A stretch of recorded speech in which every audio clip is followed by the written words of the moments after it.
So now let's talk about the homes that do sit on the market. Okay, let's talk about that. Let's talk about the flip side, the homes that are not selling. So there are three big reasons a home sits. Three big reasons. The first one is overpricing. Even just 3 to 5% overpriced can kill the whole momentum of your listing.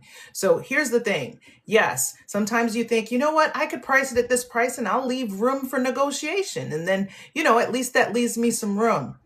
3 to 5% too high priced kills your momentum and causes you to sit in the market and end up with less than you would have gotten if you would have priced correctly. I see it all the time.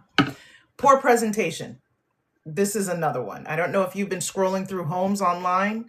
Poor presentation, dark photos, clutter, and maintenance issues. Dark photos, clutter, and maintenance issues can kill the sale of your home. And imagine not getting all the money you should get for your home just because your photos aren't presenting well. Can you imagine that you're getting $20,000 less because of how your photos look? And the last one is weak marketing. If buyers can't find your home online, they can't fall in love with it. But then I believe the number one is the presentation of your property, the presentation and the photos. I can't stress that enough. So I had a seller whose home sat on the market for about 60 days or so with another agent, and we refreshed the marketing, improved the lighting, and just low cost updates. It doesn't even cost, like low cost updates. And then when we put it on the market, it sold within days. Within days, it doesn't take or cost as much as you might think to make the changes you need to make sure you're receiving as much of your home equity in your pocket as you should be. Really, really makes a difference, okay? How to make your home stand out, especially in today's market. Again, buyers have so many listings to choose from. Light, bright, neutral spaces, spotless and clutter-free rooms, clutter-free.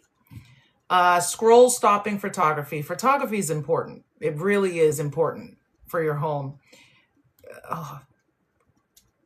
Photos taken with a phone, yes and no, right? I guess it depends on how it comes out, but using a photographer makes a huge difference on how the house is presented to the market. Super important.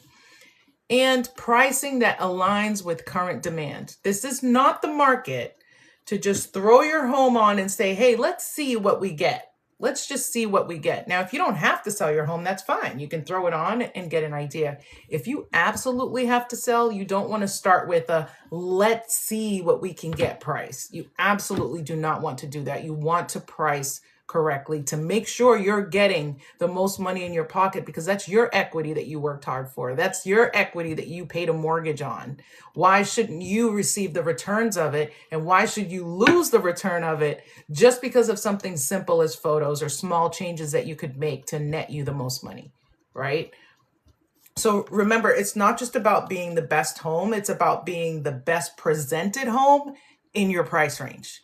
Okay, it's not about being the best home. It's about being the best presented home in your price range. Okay,